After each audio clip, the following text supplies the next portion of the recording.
ಎಲ್ಲರೂ ದೇವಸ್ಥಾನಕ್ಕೆ ಹೋದ್ರೆ ಇದು ಉಲ್ಟಾ ಕೇಸು. ದೇವಸ್ಥಾನನೇ ನನ್ನ ಹತ್ರ ಬರಲಿ ಅಂತಾಳೆ ಇವಳು. ಕಾಡು ಮಲ್ಲಿಗೆ ಎಸ್ಟೇಟ್ ನೀರೇ ಹೀಗೆ, ಹೊರಗಿಂದ ಬಂದ ಹೆಣ್ಮಕ್ಳಿಗೆ ಬೇಗ ಕುಪ್ಪಂದ್ಬಿಡುತ್ತೆ.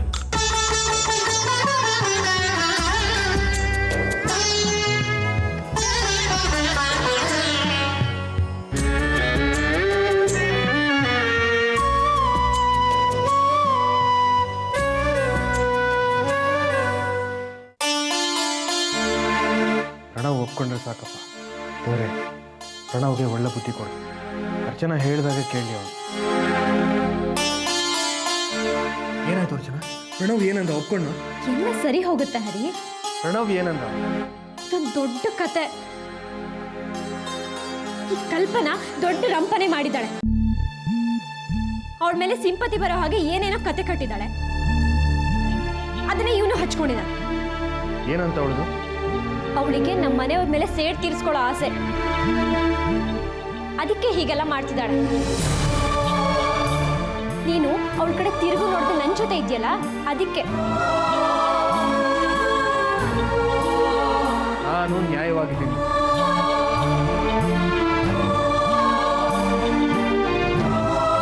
ಅವನ ಲೆಕ್ಕದಲ್ಲಿ ಅದು ಅನ್ಯಾಯ. ಇದನ್ನೆಲ್ಲ ಪ್ರಣವ್ಗೆ ಹೇಳಿ ಅನುಕಂಪ ಗಿಟ್ಟಿಸ್ಕೊಂಡಿದ್ದಾಳೆ. ಅವನು ಅದನ್ನೆಲ್ಲ ಸರಿ ಅಂತ ನಂಬ್ಕೊಂಡಿದ್ದಾನೆ. ಇದೇ ಸರಿಯಾದ ಚಾನ್ಸ್ ಅಂತ ಆ ಕಲ್ಪನಾ ಮನೆ ಮಾನ ತೆಗೆಯೋಕೆ ಹೀಗೆಲ್ಲ ಮಾಡ್ತಿರೋದು.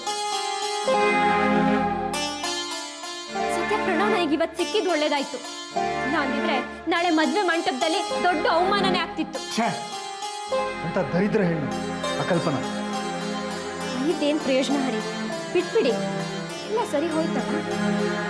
ನನಗಂತೂ ಮದುವೆ ದಿವಸ ಏನು ಗಲಾಟೆ ಆಗುತ್ತೋ ಅಂತ ಭಯ ಆಗ್ತದೆ. ಭಯ ಏನು ಬೇಡ ಹರಿ, ಆದ್ರೆ ಮದ್ವೆ ಮುಗಿಯೋರ್ಗು ನೀವೇನು ಮಾತಾಡಬಾರ್ದು. ಇಲ್ಲಮ್ಮ, ಖಂಡಿತ ಇಲ್ಲ. ನನಗೆ ಕಾಡ್ತಾ ಇದ್ದ ದೊಡ್ಡ ಭಯ ದೂರ ಆಯ್ತಲ್ವಾ? ಲೋಟ ಕಾಫಿ ಕೊಡ್ತೀಯಾ? 2 ನಿಮಿಷ ಮಾಡ್ಕೊಂಡು ಬರ್ತೀನಿ.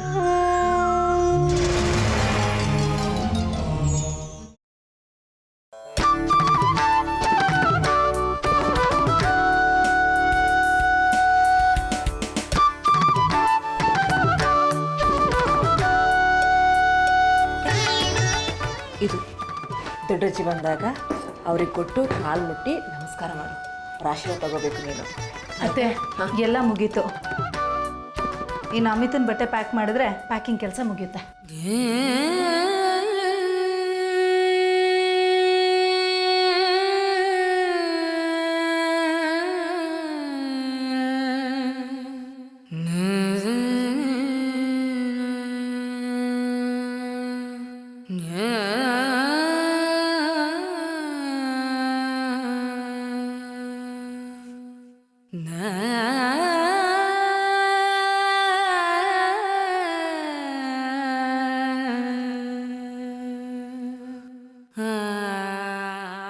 ಅತ್ತೆ ಏನಿದು? ಏನು ಮಾಡ್ತಾ ಇದ್ದೀರಾ?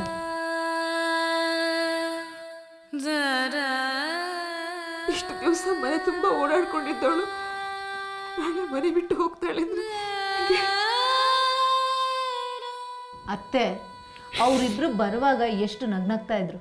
ನೀವೇ ಅವ್ರ ಮೂಡ್ನ ಹಾಳು ಮಾಡ್ತಾ ಇದ್ದೀರಾ ಈಗ. ಹಾಗಲ್ವೇ, ಇವತ್ತಿನವರೆಗೂ ಅಮ್ಮಿ ನನ್ನ ಮಗಳಾಗಿದ್ಲು. ನಾಳೆನೂ ಅವಳು ನಿಮ್ಮ ಮಗಳೇ. ಏನೇ ಅಮಿತಾ, ನಾಳೆಯಿಂದ ನೀನು ನಮ್ಮಮ್ಮನ ಮಗಳಲ್ವೇನೆ? ಅಮ್ಮ, ನಾನು ಯಾವತ್ತಿದ್ರೂ ನಿನ್ನ ಮಗಳೇ. ಏನೇ ಕಲ್ಪನಾ, ರೂಮಿಗೆ ಬರ್ತಾ ಭಾರಿ ನಗ್ನಗ್ತಾ ಇದ್ರಿ. ಏನು ವಿಷಯ? ಏನಿಲ್ಲ ಚಿತ್ರಕ್ಕ, ಅಮಿತಕ್ಕ ಪ್ರಣವ್ ವಿಷಯ ಹೇಳ್ತಾ ಇದ್ಲು. ಹಾಗಾ? ನಿನ್ನ ವಿಷಯ ಏನೇ ಆಯಿತು?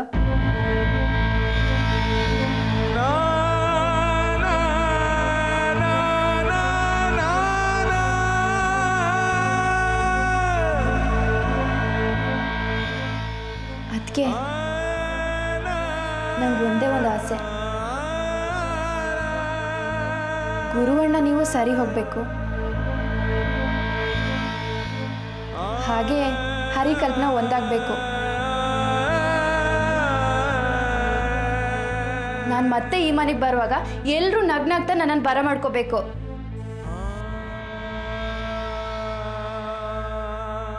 ನಾನು ಈ ಮನೆ ಬಿಟ್ಟು ಹೋದ್ರು ಈ ಮನೇಲಿ ಎಲ್ಲರೂ ಸಂತೋಷವಾಗಿರ್ಬೇಕು.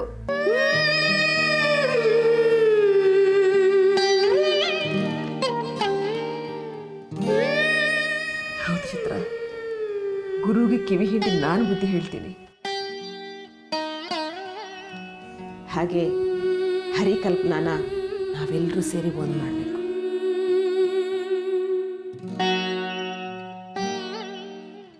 ಅದಕ್ಕೆ ಹರಿ ವಿಚಾರ ಬಂದಾಗೆಲ್ಲ ಇವಳೆ ಇಂಟ್ರೆಸ್ಟ್ ತೋರಿಸ್ತಾ ಇಲ್ಲ. ಏ ಕಲ್ಪನಾ, ನೀನೇ ಹಿಂದೆ ಹಾಕ್ತಿದ್ಯಾ? ಇನ್ಮೇಲೆ ಇದೆಲ್ಲ ನಡೆಯಲ್ಲ. ಹೌದು ಕಲ್ಪನಾ, ಈ ಮದುವೆಯಿಂದ ಎಲ್ರಿಗೂ ಒಳ್ಳೇದಾಗುತ್ತೆ.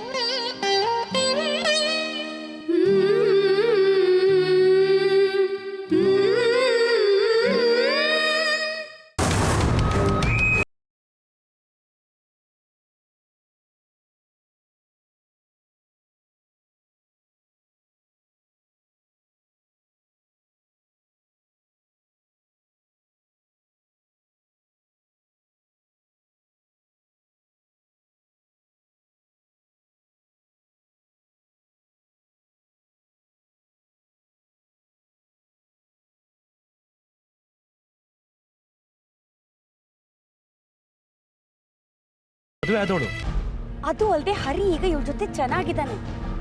ಜೀವನದಲ್ಲಿ ಇನ್ಯಾವುದೇ ಸಮಸ್ಯೆ ಬರಲ್ಲ, ಇನ್ ಮುಂದೆ ಚೆನ್ನಾಗಿರ್ತಾಳೆ ಇವಳು ಅನ್ಕೊಂಡ್ರೆ ಇವನೊಳ್ಳೆ ಶನಿ ವಕ್ರಿಸ್ಕೊಂಡ್ಬಿಟ್ಟಿದ್ದಾನೆ.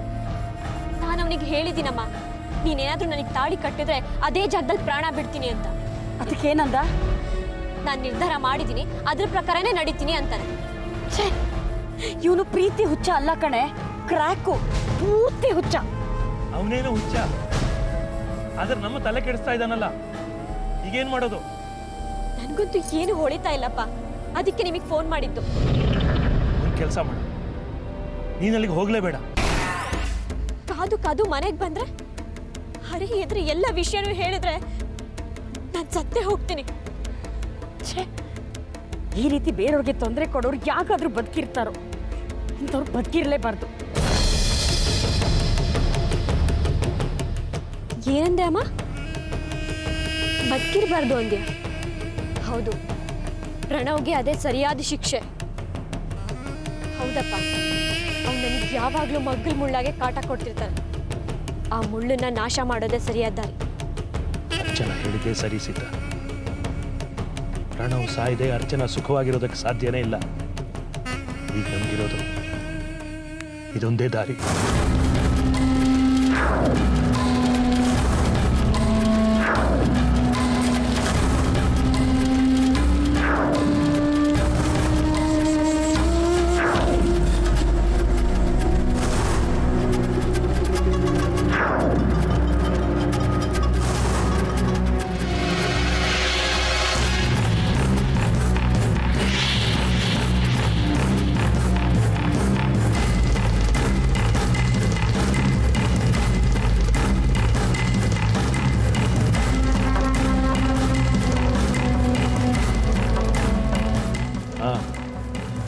ಹೌದು, ನಾನೇ ಮಾತಾಡ್ತಾ ಇರೋದು.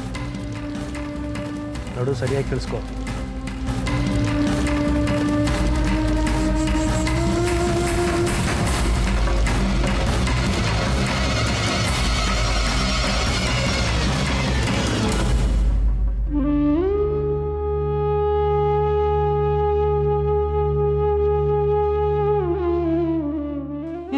ಕೂತ್ಕೋ.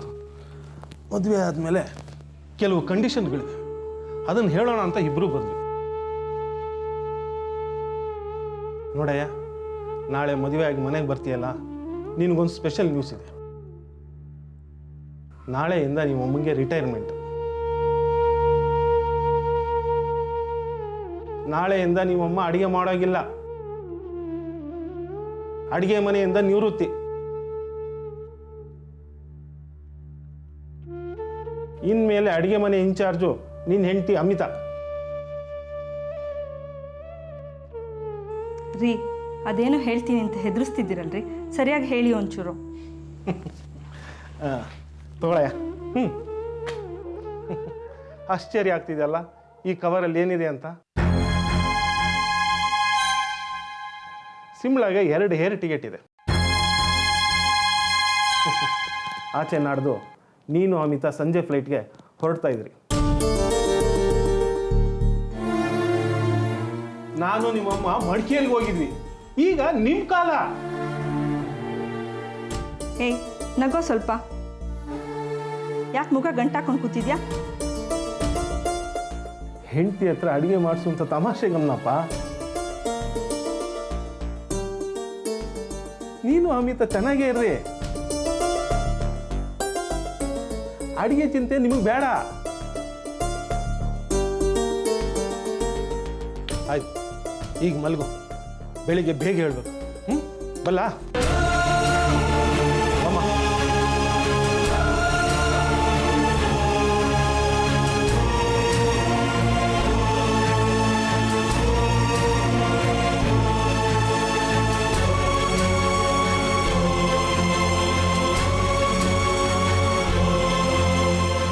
ಈಗಲೇ ನಿರ್ಧಾರ ತಗೊಳ್ಳದೆ ಹೋದರೆ ದೊಡ್ಡ ಅನಾಹುತ ಕಾದಿದೆ.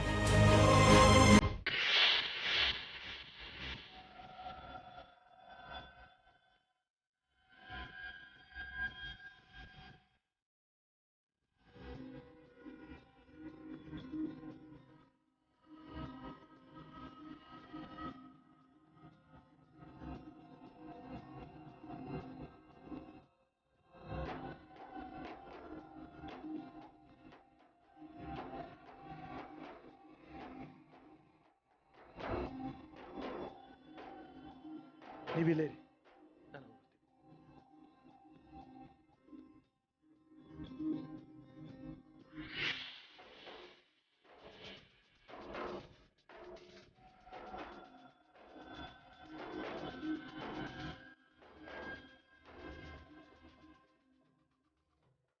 ಹೆಸರೇನಂದ್ರಿ?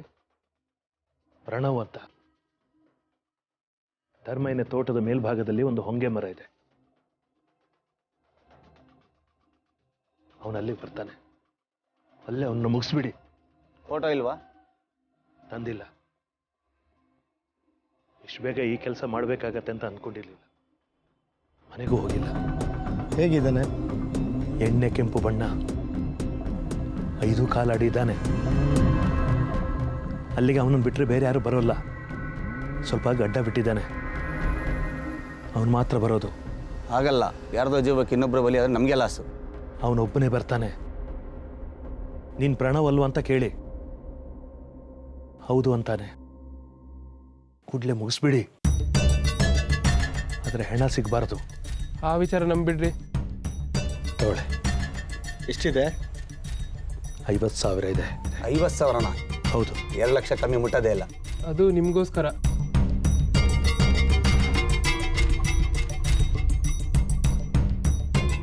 ನಾನು ಮನೆಗೂ ಹೋಗಿಲ್ಲ, ತಂದಿಲ್ಲ.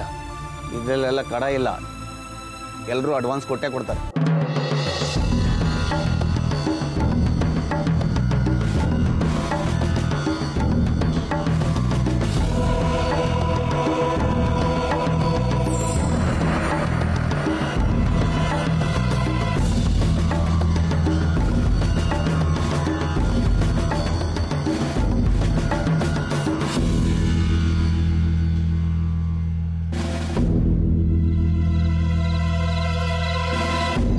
ಏನಂತೆ?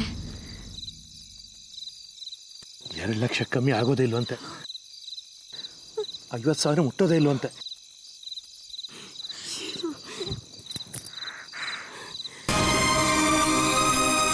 ಸೀತಾ, ಏನ್ ಮಾಡ್ತಾ ಇದೀಯಾ? ಸುಮ್ಮನಿರಿ.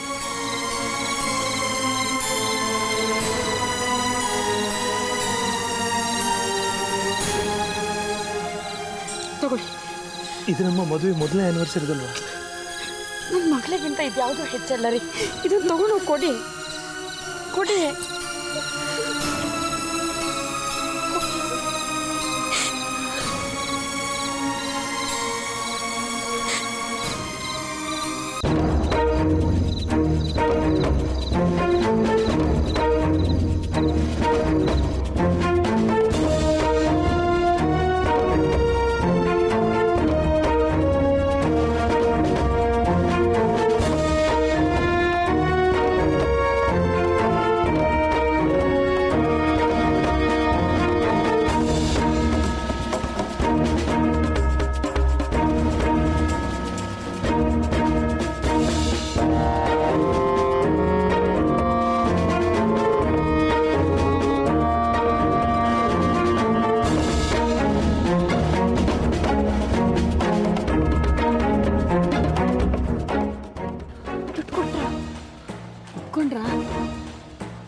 10 ಗಂಟೆಗೆ ಪ್ರಣವ್ ಕತೆ ಮುಗಿಸ್ತಾನೆ.